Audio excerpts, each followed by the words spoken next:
여러분 안녕하세요. 안녕하세요. 네. 자, 1부에서 저희 특례보금자리론 소개해드렸는데 어떻게 좀 도움이 되셨나요, 꼼사님들? 자, 이제 2부 내 집 마련 사연으로 돌아왔습니다. 네. 첫 번째 사연 소개해주세요. 네.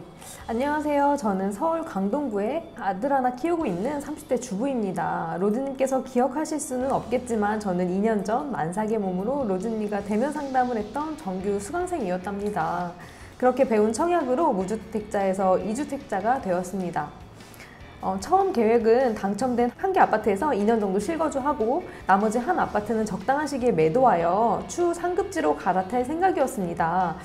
남편분이 서울 가락동에서 일을 하시나 봐요. 네, 그런 단점이 있었지만 이제 당첨된 단지 중에 하나는 실거주로 생각을 하셨답니다. 네, 하지만 최근에 급변한 규제로 지금이라면 로즈님이 항상 말씀하시는 기차에서 한 칸이라도 앞칸으로 갈 수 있지 않을까 싶어 또 한 번 청약 혹은 분양권 매수에 욕심이 생겼습니다. 구축 매수는 당장의 분양권 매매가 힘든 상황이라 현금이 부족해서 고려하지 않았습니다. 가지고 있는 두 분양권 중 하나를 다른 가족 명의로 변경하고 청약에 도전하는 것이 좋을까요? 아니면 가진 분양권을 손해보더라도 매도해서 현금을 늘려 분양권 매수를 노리는 게 나을까요? 아래 저희 부부의 현황 봐주시고 냉정한 솔루션 부탁드립니다 하시면서 또 정리를 해주셨는데요. 통장에 대해서 남편분은 18점, 귀여운 점수이시고요. 21개월 납입했다고 하시네요. 네, 그 아내분은 지금 17점이시고 8개월 납입하셨고요. 보유 현금이 8천만 원에 부모님 도움 또 1억을 주신대요. 그래서 총 1억 8천이시고요. 전세 보증금에도 또 있으십니다. 1억 6천만 원이 저희 돈이고 나머지는 2억 대출 받아서 살고 있다고 하셨어요. 네. 그리고 월 수입은 남편분 외벌이이신데 월 450만 원 정도 된다고 하셨습니다. 네. 자, 첫 번째 사연인데요. 네네. 요즘 저한테 이런 질문 정말 많이 와요. 네. 서울이 비규제로 풀리다 보니까 다들 지금 인서울 신축에 내 집 마련하는 게 여러분들 로망이잖아요. 맞습니다. 근데 이제 갖고 계시니까 만약에 무주택자라면 그냥 청약 조건 만들고 당해 만들어서 청약하면 되지만 이미 이제 21년도, 20년도에 이제 실행을 한 거예요. 그러면 그때는 서울이 다 규제였기 때문에 당첨되기도 힘들었거니와 그다음에 이제 거기는 그때 당시는 규제 지역이라서 전매도 안 되니까 대부분 이제 뭐 경기도나 이런 데 서울이 아닌 곳에 당첨됐는데 이제 서울이 비규제로 풀려서 이 아이를 넣고 싶은 거야. 네. 그래서 이런 질문이 저한테 정말 많이 와요. 똑같은 고민을 하고 계신 많은 분들한테 도움이 될 것 같아서 이거를 갖고 왔습니다. 네네. 이분은 사연을 읽어보니까 제 지금 멤버십도 보고 있는 것 같아요. 제가 제가 막 그 기차에 한 칸이라도 와야 된다는 그 얘기를 하셔가지고 열심히 보고 계시는 우수회원이시구나 느꼈고요.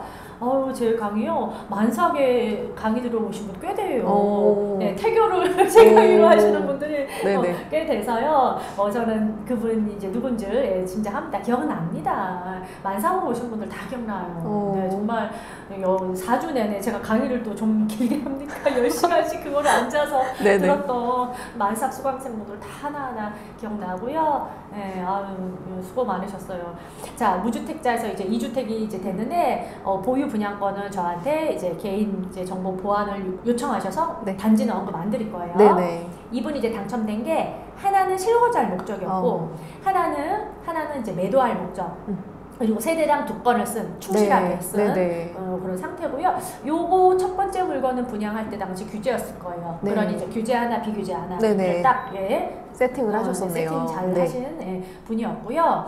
근데 이제 신랑은 가락동으로 이제 출퇴근하고 아이는 어리니까 지금 혼자 이제 육아를 하고 계신 것 같아요. 이런 상황인데 그쵸, 이게 일단은 수도권이에요. 서울은 아니십니다. 근데 이분이 서울이 비규제가 되니까 당연히 청약하고 싶죠.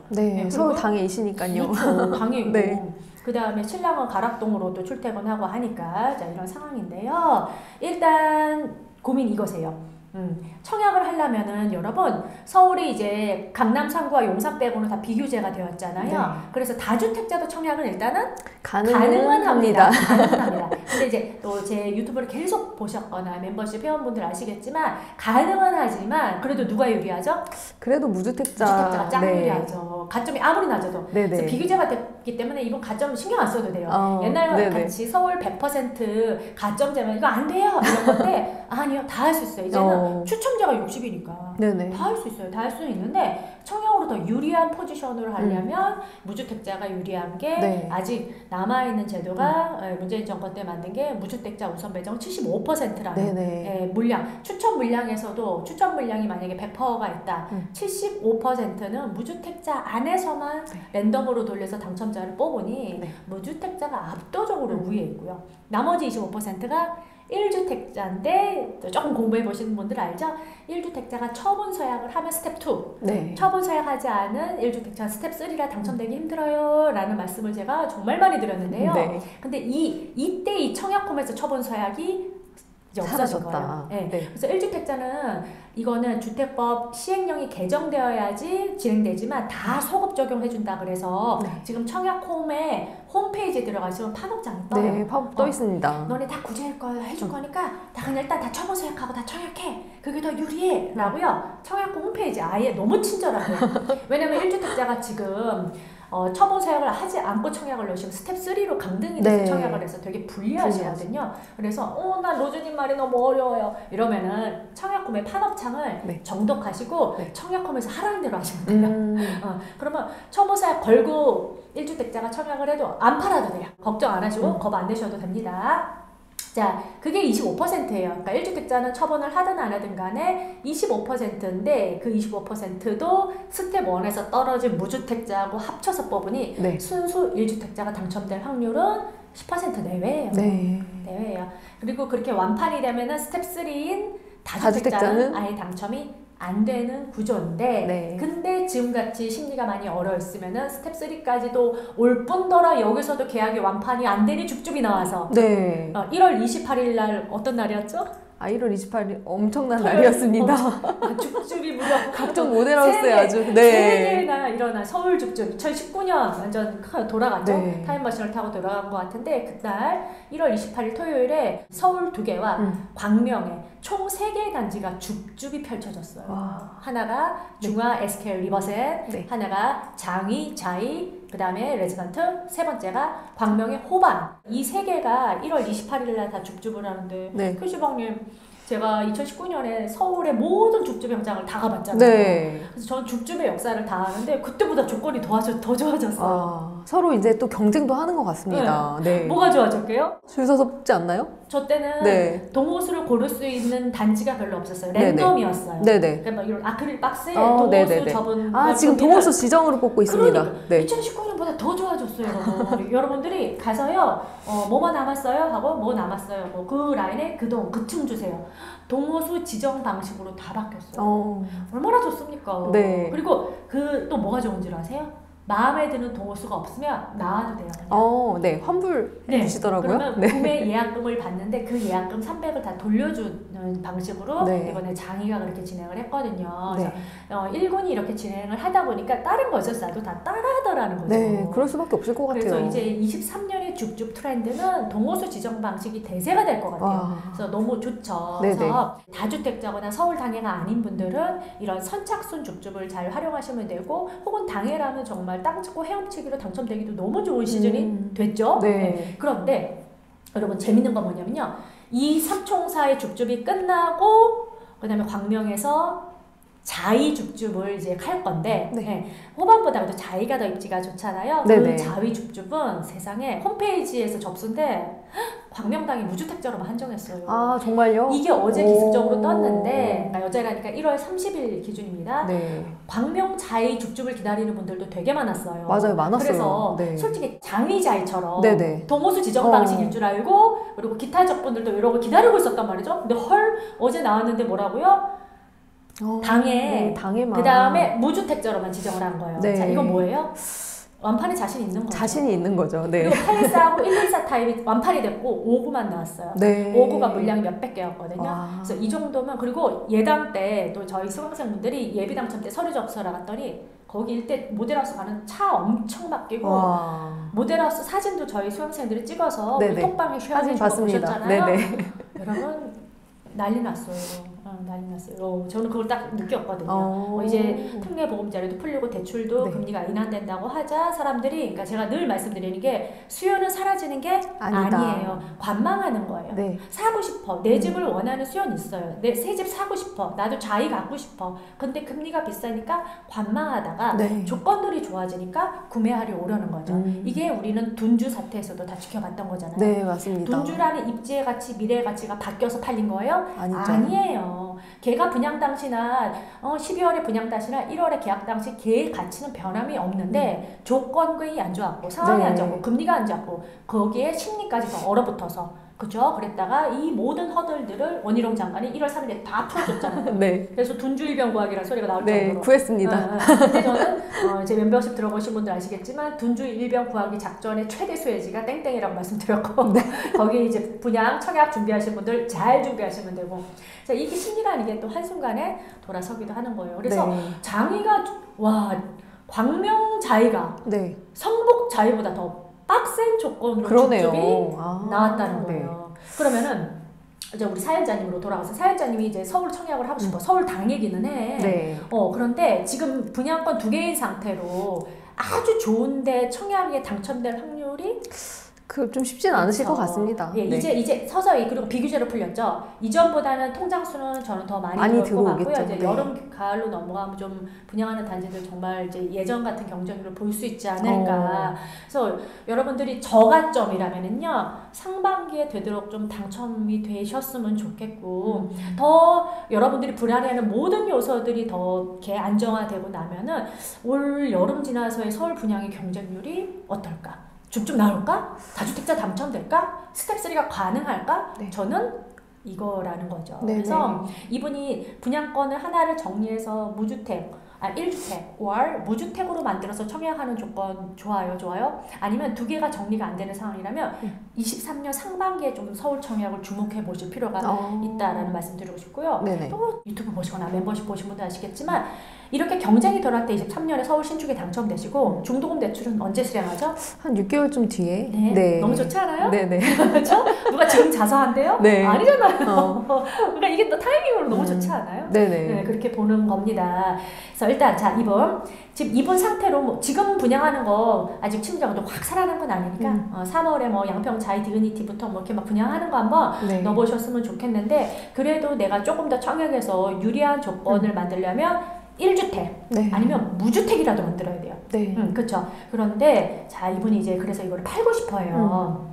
팔고 싶어 하는데 이제 전 지역을 알잖아요. 지금 팔릴까요? 지금 23년 1월.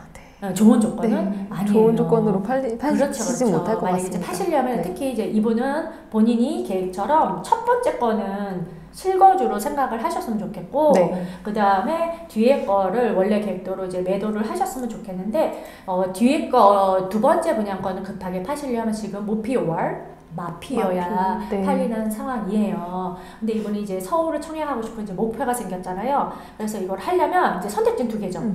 지금 이걸 모피 마피라도 팔아서 1주택자를 만들어서 서울 청약을 도전한다. 네. 아니면 안 팔릴 것 같으면 그리고 이게 조금 더 지켜보면은 지금보다 조금은 상황이 더 나아질 것 같고 또 조금이라도 처음 넣었던 원금이라도 상환하고 싶다면 상황을 보고 팔 건데 지금은 안 팔리잖아요. 네. 그렇다면 이거를 요 말씀대로 가족 명의로 명변을 제 분정 들으면 증여의 기술을 알려드리잖아요. 증여해서 본인을 1주택으로 만들어서 청약하는 방법도 있는데 제가 이 질문이 제일 많아요. 요즘 제일 많이 받아요. 자 그래서 자 봅시다. 그때 제가 그 솔루션을 답변을 드릴 때 가장 중요하게 보는 게 지금 당장 갖고 있는 가용자금이에요. 내가 당장 이걸 팔지 않으면 서울에 당첨돼도 서울이 줍줍이어도 계약할 계약금이 하나도 없어요. 그럼 팔아야죠. 그쵸. 그러시면 팔아야죠. 내가 양손에 분양권 2개 갖고 있고 손이 2개인데 어떻게 하나를 더 잡아요? 얘를 일단 놔야지 잡는 거죠. 네, 맞습니다. 당장 계약할 명의를 넘겨도 서울 분양권을 계약할 계약금조차 없다면 일단은 계약금 마련하셔야죠. 시드를 마련을 해야 되는데 이분 8천만 원 많이 모으신 거예요. 네네. 지금 같은 상황에 현금 들고 있는 사람이 제일 부러운데 8천만 원도 있겠다가 부모님도 1억을 도와주실 수 있다고 하니 이 정도면 솔직히 서울에 분양하는 것 계약금 20%도 커버가 돼요. 네. 지금 우리 사연자님이 서울 분양 가격 얼마대를 기준으로 잡으실지 모르겠지만 지금 장이 뭐 이문희 겸 이런 아이들은 다 웬만하면 8사 기준 10억대 분양 나옵니다. 네, 그리고 걔가 요즘은 다 계약금 이제 10% 나올 것 같은데 설령 20%라도 대략 이 정도면 계약금이 조달이 가능하셔요. 그래서 이분은 무리하게 급하게 팔 상황은 아니에요. 정말 이것도 없는 분들은 꼭 서울 청약 가고 싶으면은 놔줘야 된다. 제가 그렇게도 말씀을 드리는데 이분은 그렇게 소위 말해 숨이 꼴딱꼴딱 넘어갈 상황은 아니셔요. 그리고 하나 조언을 드리자면 사연자님 이거 가져오실 때 부모님이랑 합법적으로 증여 절차, 현금 증여를 받던 차용증 써서 이자 꼬박꼬박 하셔야 돼요. 이렇게 저한테 대놓고 물어보셨으니까 부모 돈이 내 돈 아니에요. 아시죠? 네, 합법적으로 다 차용증 쓰시고 법정이자 불입하시기 바랍니다. 네, 그렇게 해서 이거를 증여를 해서 조금 더 상황이 좋아졌을 때 두 번째 분양권을 파는 것도 방법이에요. 근데 두 번째 분양권은 지금 팔려면 사실상 마피예요. 마피라서 저는 그거를 좀 추천을 드리고요. 그리고 청약을 하실 거면은요. 누구 통장이 가능하게요? 남편이요. 그렇죠. 지금 아내분은 8개월이니까 신혼분이 비규제가 됐으면 총통이 12개월. 1년. 그래서 1년 돼야 됩니다. 남편 1점 높네. 물론 추첨제는 상관없습니다. 귀엽다고만 생각했는데 개월수가 조금 차이가 났네요. 아내는 안 돼요. 아내는 여기서 4개월이 더 지나야지 그때는 아내도. 그래서 아내까지 12개월이 되면 그때는 또 비규제가 장점이 세대주 세대원 다 되니까 둘 다 청약통장으로 둘 다 넣으시는 거예요. 그래서 하나 당첨, 그러니까 2개만 혹여 당첨됐다고 행복한 고민인데 그런 경우 RR 계약하시고 하나 포기해도 재당첨 제한도 안 걸려요. 혹은 뭐 전매도 가능하잖아요.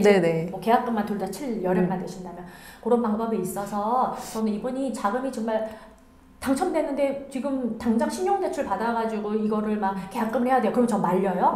하지만 안정적인 부모론 최저금리로 받을 수 있는 안정적인 부모론과 본인이 그리고 요즘 계약금 10%예요. 그리고 우리 사연자님이 애기 하나면 5구여도 충분하거든요. 이건 제 생각이지만 둘째까지 계획이 있을지는 모르겠지만 아이 하나라면은 5구면 7억대예요. 그러면 엄마 아빠는 안 써도 본인이 계약금 enough 충분하고 그 다음에 60% 이제 주담대 받고 그리고 분양권 청약이 정말 좋은 건 뭐냐면 3년 뒤에 입주하는 미래 신축을 지금 해서 사서 내가 잔금 30을 완납할 3년이라는 시간을 버는 거죠. 잔금 30을 벌 수 있는 자본으로 노동으로 벌 수 있는 3년이라는 황금 같은 시간을 번 거죠. 그래서 제가 청약제도를 좋아하는데요. 그렇게 해서 그 사이 그 서울에 당첨된 아파트를 이제 입주를 목표로 3년 동안에 2개 분양권을 좋은 흐름이 왔을 때 팔 수 있는 그리고 내가 돈을 또 열심히 저축할 수 있는 이 매도와 그 다음에 저축의 시간을 벌 수 있는 게 너무 좋다는 거죠. 그래서 이분은 급하게 사실 2번을 안 파셔도 돼요. 2번은 지금 솔직히 팔려면 마피예요. 그래서 괜히 주변의 말에 호도되지 말고 캐시방님도 21년에 불장도 다 겪어보셨겠지만 그때는 또 사람들이 한없이 또 오를 것 같죠. 맞아요. 근데 또 재밌는 건 뭔지 아세요? 그럼 사람들이 반대로 또 지금 하락장이 되니까 또 한없이 내려갈 것 같아요. 그런 그런 거예요. 그리고 또 일부 막 뭐 사연자님 저한테만 물어보실지 모르겠지만 또 막 어디 뭐 이렇게 뭐 유튜브 채널에 고민사항 때문에 보시면 막 빨리 팔아라 큰일 나게 또 이렇게 말씀하시는 분이 있는데 그런 분들의 상황은 그분이 감당할 수 없는 무리한 대출을 쌓고 이자도 감당이 안 되고 지금 월급보다 지출이 더 많아서 완전 위기인 상황이에요. 그런 사람은 팔아야 돼요. 근데 그렇지 않고 그리고 이분은 든든한 진짜 이것도 있어요. 부모도 있어요. 이분은 제가 볼 때는 숨이 꼴딱꼴딱 넘어간 상황은 아니기 때문에 그렇죠. 이거를 급하게 괜히 공포에 질려가지고 그리고 괜히 안 팔아도 되는 사람이 남들 파니까 따라 팔아요. 그러실 수도 있어요. 그렇지 않아도 되거든요. 이게 사람에 맞게 저는 솔루션을 줘야 된다고 봐요. 그래서 이 부분은 이 사연자님은 뭘 부모님한테 잘 증여해서 좋은 흐름이 왔을 때 좀 매도하면 어쩔까. 그리고 두 번째는 입주 못하면은 입주 전에는 분명히 엑시트는 해야 돼요. 거기가 세대수가 많기 때문에 그거는 말씀드려요. 그래서 또 재밌는 게 분위기 턴에서 또 오르잖아요. 그럼 또 계속 오를 줄 알고 처음에는 마피라도 팔렸으면 좋겠다가 이거 5천 되면 팔아야지 7천 되면 팔아야지 그러다가 놓쳐요. 저는 그냥 적당히 너무 왜냐면 이게 본인이 정해야 돼요. 내가 입주 못해 거기는. 근데 물량 많아. 그럼 입주 전에는 반드시 엑시트를 하셔야 되기 때문에 네. 일시적으로 부모님한테 넘겼다가 적당한 타임이 오면 꼭 빠지시고 그 다음에 첫 번째 당첨되신 거 입주를 하든 아니면 서울에 당첨된 거를 입주를 하든 예, 그렇게 이제 두 개를 잘 끌고 가시고 잔금 계획 잘 세우시는 거를 예, 저는 추천을 드립니다. 어쨌든 지금 같은 고금리는요 가장 위험한 게 네. 계약금을 모든 신용대출로 계약금까지도 다 풀레버리지. 그럼 계약금도 레버리지, 중도금도 레버리지.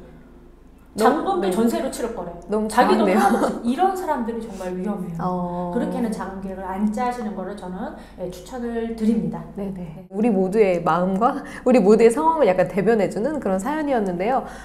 사연자님 같은 경우에는 보유하신 금액 을 봤을 때도 이 정도 금액이면 로즈님 이제 솔루션 중에서도 너무 급하지 않다. 그리고 충분히 서울도 10%의 계약금으로 나온다면 충분히 불이 가능한 금액이기 때문에 조금 더 마피인 거 지금 급하게 막 하시기보다는 조금 더 여유를 갖고 좀 준비하면서 하시는 것도 필요 없는 것 같아요. 네네 좋겠다는 생각 좀 들었고요. 그리고 저는 좀 이제 한 가지 또 생각이 들었던 게 제 주변에 이제 무주택자분 굉장히 좀 많이 있으시거든요. 결혼 앞둔 이제 그런 신혼부부 이제 청첩장 받는 이제 자리를 좀 갖게 됐는데요. 그 친구들 좀 나이가 어려요. 그래도 30 초반인데 이제 이사를 해서 이제 그 지역에 이제 준비를 한다고는 하는데 약간 남의 얘기처럼 좀 멀리 좀 생각을 하시는 것 같더라고요. 네네. 그래서 이제 제가 돈이 없냐? 돈이 없으면 그럴 수 있죠. 근데 제가 봤을 때 이거 보면서 딱 그 생각이 좀 들었습니다. 표정의 자신감으로서 제가 봤을 때 이 정도는 있는 것 같거든요. 네, 최소 8천 이상은 되지 않을까 제 추측으로는 그런데요. 로즈님 얘기하신 거 오늘 듣고서 제가 이제 링크도 한번 추천해 보려고 하는데 전세 살라고 그래요? 전세는 이미 네, 계약을 했는데 이제 하면서 이제 좀 준비를 하라 이제 이런 얘기를 했는데 그래서 저는 이제 돈이 없냐 이제 이런 얘기를 물어봤더니 제가 봤을 때 한 요 정도 있을 것 같거든요. 근데 오늘 마침 딱 사연에 나온 요 정도 금액일 것 같아서 그 정도 금액이면 네, 로즈님도 서울 청약도 문제 없다고 하셨거든요. 그럼요. 네, 그러니까 1억 정도면은 딱 청약하시기가 정말 좋고요. 그다음에 한 3억 정도 있으면은 특례보금자리로 금매 사기가 너무 좋고요. 2, 3억 사이면은 네, 이게 금액에 따라 딱 다르거든요. 그래서 1억 정도면 충분히 여러분들이 또 두 분이 맞벌이여가지고 3년 뒤 입주 시까지 잔금 30을 내가 모을 수 있다면은요, 종잣돈 1억으로는 청약 도전해 보시기 저는 너무 좋은 시기다라고. 그러니까 요 정도 요즘 이제 젊은 친구들도 많이 이제 좀 생각이 깨이고 공부할 수 있는 채널들도 굉장히 많다 보니까 제가 느끼기에는 한 뭐 중소기업을 다니더라도 한 30대 초반 정도 되면 미혼이다 할지라도 한 5천에서 1억 정도 모은 친구도 굉장히 저 주변에 많이 보이거든요. 근데 그 친구들이 저 또한 물론 그랬던 것 같습니다. 근데 이제 저도 좀 많이 안타까웠던 게 이게 나이를 먹고 결혼을 늦게 하고 하다 보니까 첫 주택을 구입하는 걸 너무 많이 미뤘어요. 그래서 저는 씨들을 너무 많이 모아놓고 빨리 살 생각을 못했던 거예요. 근데 또 저와 같은 친구들을 또 주변에서 많이 보게 됩니다. 그래서 대출을 일으키는 걸 무리하다고 생각할 수 있어요. 예를 들어서 뭐 서울에 뭐 7, 8억짜리를 내가 뭐 대출을 받아서 이렇게 그게 감당 가능할까 생각하실 수 있는데 이분 사연처럼 요 정도 금액 모으신 사회초년생들도 네, 한 30대 초반 정도 되시는 분들 많을 것 같아서 이게 남의 얘기라고만 생각하지 마시고 저 정도 금액이면 가능하구나. 로즈님도 가능하다고 구나 하면서 그 부분에서 조금 포인트를 얻으셔서 좀 용기를 내셨으면 좋겠습니다. 대출을 많이 두려워하시고 맞습니다. 대출을 공부해야 돼요. 맞아요. 그 초보분들이나 불인이분들이 이 대출을 평생 다 갚아야지 이사를 가는 줄 알아요. 네, 맞아요. 그렇지 않아요. 네, 이거는 내가 이용하는 동안에만 연체만 안 하고 원금 이자만 잘 갚으면 되고 결국 대출은 최종 매수자가 다 갚는 거죠. 그리고 이 민간이 좀 가격이 부담스럽다 그러면은 이번에 이제 나눔 선택형 그다음에 일반용으로 공공분양도 싸게 물론 그게 아마 경쟁은 더 치열할 겁니다. 그 제도도 여러분들한테 맞다고 생각하면은 잘 활용하시면 더 좋을 것 같아요. 왜냐면 분양가가 훨씬 이거보다는 싸기는 쌉니다. 특히 이제 저는 일반형 나눔형보다는 그렇게 추천을 드리겠습니다. 저기 우리 채팅창에 질문이 있는데 하나 요거 답변 드리고 마무리할게요. 이응이응님 부부가 분양 당첨되어 각각 하나씩 분양권이 있어요. 같은 아파트에 남편 분양권 1개, 아내 분양권 1개. 둘 다 비교제. 한 아파트에 둘이 당첨되신 경우에요. 그렇다면은요, 이게 목적이 궁금한데 이응이응님 하나는 실거주, 하나는 파실 거였어요? 아니면 둘 다 전세 주실 거였어요? 이것도 중요하고요. 그다음 이게 세대수가 얼마나 돼요. 이게 세대수도 많아요. 이러면 그리고 나는 초보 투자자고 입주장을 한 번도 안 치러봤고 둘 다 전세로 잔금 치를 거예요. 굉장히 위험한 발상이에요. 그래서 하나는 실거주고 하나는 전세로 잔금 치를 거라면 그래도 두 개를 가져가는 게 단지명 안 밝혀서 어디인지 모르지만 괜찮을 수는 있지만은요. 네. 초보분들은 한 단지 몰빵하지 마세요. 하나는 일단 적당한 시점에 빨리 파시는 게 어떨까. 이게 두 개가 만약에 입주가 많은 3,000세대 단지인데 두 개가 입주가 터지죠. 네네. 그리고 둘 다 전세 놓으려고 생각했죠. 못 맞추시고 전세 가격이 낮게 형성이 되면 그게 억이 들어갈 수 있어요. 그래서 저는 초보분들이 제일 또 쉬운 게 물건의 사랑에 빠져요. 네. 그렇게 이뻐 보이거든요. 그렇게 또 팔기가 싫고 정말 네. 정말 초보분들은 한 지역 한 단지에 물건 몰빵하지 마세요.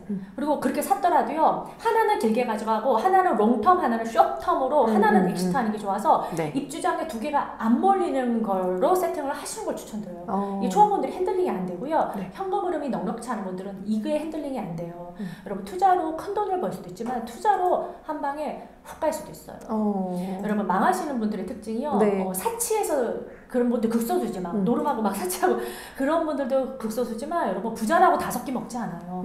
개인적으로 쓸 수 있는 돈은 한계가 있는데 소비가 과해서 망하는 사람보다 투자를 잘못해서 큰 돈을 잃어서 네. 회복을 못하는 분들이 많아요. 투자라는 게 벌 수도 있지만 잃을 수도 있기 때문에 내가 초보라면은 한 지역 한 단지에 몰빵 금지 이거만 안 하셔도 여러분 네, 괜찮을 거고요. 네. 그 다음에 또 분양권 투자를 자주 하시는 분들 입주가 특정 연도에 몰리는 거 정말 조심하세요. 네. 특정 연도, 특정 월에 몰리는 거 정말 입주 시기 분산 투자하셔야 돼요. 네, 그래야지 내가 원할 때 엑시트도 가능하고 네네. 잔금을 치르던 팔던 네네. 내가 초이스를 할 수 있지. 몰리면 아무것도 안 되세요. 네, 이런 거를 좀 유념하셔서 네, 또 무리하지 않는 선에서 내 집 마련하시고 투자하시기를 응원드리겠습니다. 저희 매주 화요일 네, 여러분들의 고민을 가지고 이렇게 내 집 마련 상담을 해드리고 있습니다. 여러분 저희 당첨 확률 너무 높아요. 그러니까 사연 많이 보내주시고 저희 네네. 개인정보 다 보호합니다. 네. 여러분들이 저한테 사연을 보내실 때는 단지명까지 자세히 적으세요. 근데 요거는 가려주세요 하면은 저희 이렇게 다 가려요. 단지명 하나도 언급 안 했어요. 네. 이런 식으로 저희가 고민 상담 해드릴 예정이니까 사연 많이 보내주십시오. 네. 다음 주에도 그러면 따끈따끈한 사연으로 돌아오도록 하겠습니다. 네. 자, 캐시바님 오늘 소감. 오늘이요? 네. 오늘 들으면서 지인분한테 도움이 됐겠죠?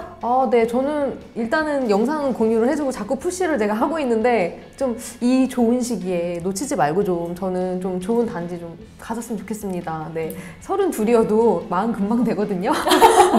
네. 그러니까 이렇게 한 해 한 해 그냥 보내지 마시고 지금 되게 좋은 무주택자인데 정말 좋은 흐름이 왔잖아요. 그러면 그때 잡으셔야 됩니다. 이런 게 언제나 계속되는 게 아니니까요. 네.